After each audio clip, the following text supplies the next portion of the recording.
I want to say one thing about spirits and ghost hunter situations using like EVP, electronic voice phenomena. So I was on the Paranormal podcast years ago. We did an episode on EVP. So go back and listen to that. It's Paranormal. We have a panel of people and we discuss peer review research of paranormal or supposedly paranormal things. And so there's been a lot of research in EVP. And like I've experienced EVP that seemed pretty convincing, but in hindsight, I kind of wonder if someone in the room who is a believer was somehow impacting the technology, not the spirit that was impacting the technology. We There was a situation where some friends of ours who were pagans, New Agers, lovely people, but they weren't Christians. We're doing a ghost hunting.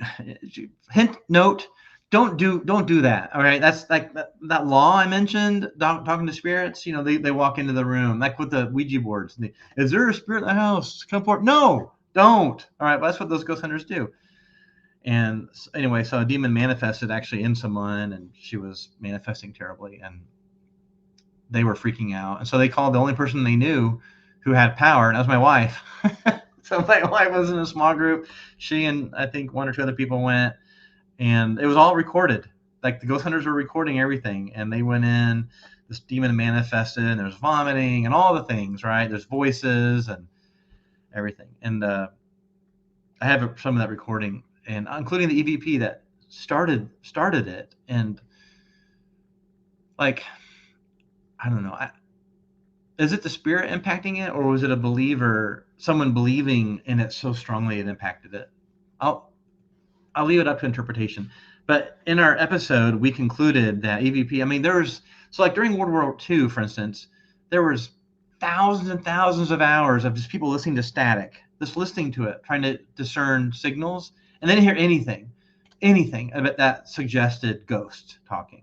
And so they actually even went to a cemetery. I think it was a cemetery. I don't remember where they went. We challenged the methodology, as I recall. They should have gone to a haunted house and done it. Like that, they were doing it in a sterile area. So I think we challenged. So maybe more research needs to be done on it. But can demonic spirits impact technology? Yes, they can. Absolutely. 100%. I've been on podcasts where clearly something manifested in it, and I prayed against it, and it stopped instantly. Was that just something in the technology? I think no. I think they absolutely can. That leads people to think, okay, if they can do that, then it goes to like quantum stuff. And I would not go there. Don't go to quantum. Just know that sometimes, somehow, for some reason, spiritual power can impact technology. It's electric. It's electric. It's not electricity. Don't overread what I said, but it can be electric. Just like sometimes when the Holy Spirit moves and you can feel like electricity, like I feel power. It's like, well, they can.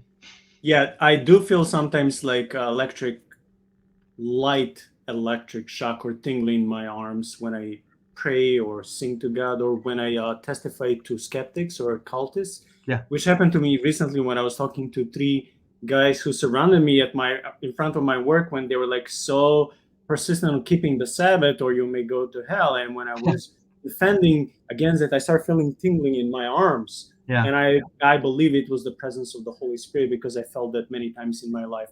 But I wanted to give a short testimony of reverse story, how in my case, it wasn't the demons who influenced technology. I think it was the Holy Spirit, because I was a new believer.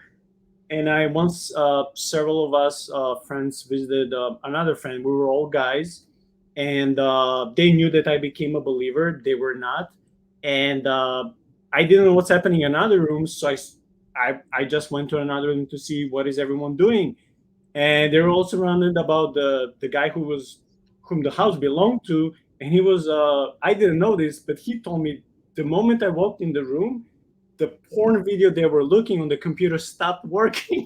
So I was like, okay, Yeah. like I don't know what to think about this. Like, Yeah.